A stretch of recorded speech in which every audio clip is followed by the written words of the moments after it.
દેવ દિવાળીને દેવ દીપાવલી અથવા ત્રિપુરાત્સવ તરીકે પણ ઓળખવામાં આવે છે. દેવ દિવાળી દર વર્ષે દેશભરમાં કારતક સુદ પૂનમના દિવસે ઉજવવામાં આવે છે.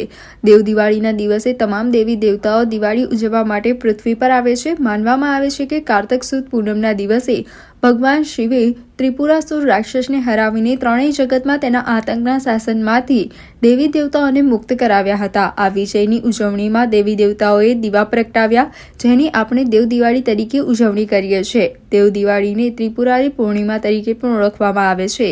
હિન્દુ ધર્મમાં દિવાળી ધામધૂમથી ઉજવાય છે અને કારતક સુદ પૂનમના દિવસે દેવ દિવાળી પણ ખૂબ હર્ષોલ્લાસથી ઉજવાય છે. દર વર્ષે કારતક વદ અમાસના રોજ દિવાળીનો તહેવાર ઉજવવામાં આવે છે અને 15 દિવસ પછી કાર્તિક સુદ પૂર્ણિમાના રોજ દેવ દિવાળીનો તહેવાર ઉજવવામાં આવે છે. દેવ દિવાળી એ તહેવારનો રાજા છે. સનાતન ધાર્મિક ગ્રંથો અનુસાર દૈવી કાળમાં એકવાર ત્રિપુરાસુરના આતંકથી ત્રણેય લોકોમાં ખળબળાટ મચી ગયો હતો.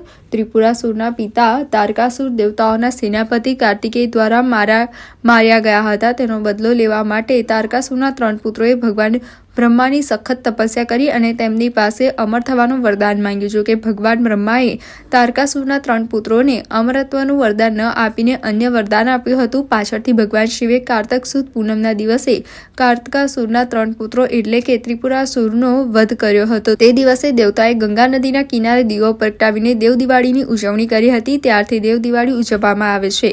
વર્તમાન સમયમાં પણ દર વર્ષે કારતક સુદ પૂનમના દિવસે દેવ દિવાળી ઉજવવામાં આવે છે. હિન્દુ ધર્મના પૂર્ણિમાનું વિશેષ સ્થાન છે અને તેમાંથી કારતક મહિનામાં આવતી પૂર્ણિમાનું વિશેષ મહત્વ છે. દિવસે શિવે રાક્ષસ ત્રિપુરાસુરનો વધ કર્યો હતો. દેવ દિવાળી એ હિન્દુ પંચાંગ મુજબ કારતક સુદ પૂનમના દિવસે ઉજવવામાં આવે છે. જેમ દિવાળી 5 દિવસોની છે તેમ દેવ દિવાળી પણ 11થી શરૂ થઈને પૂનમ સુધી એમ 5 દિવસ માટે ઉજવવામાં આવે છે.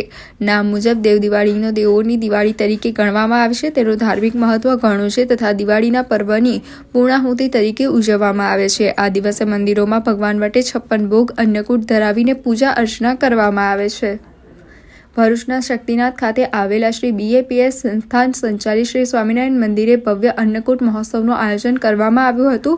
જેમાં ભગવાન શ્રી સ્વામિનારાયણને વિવિધ પ્રકારની વાનગીઓનો ભોગ ધરાવવામાં આવ્યો હતો. જેમાં મોટી સંખ્યામાં ભાવિક ભક્તોએ હાજર રહીને ભગવાન શ્રી સ્વામિનારાયણનું પૂજન અર્ચન, દર્શન, આરતી, પ્રસાદી અને અન્નકૂટના દર્શનનો લાભ લઈને પોતાનો જન્મારો સફળ કર્યો હતો.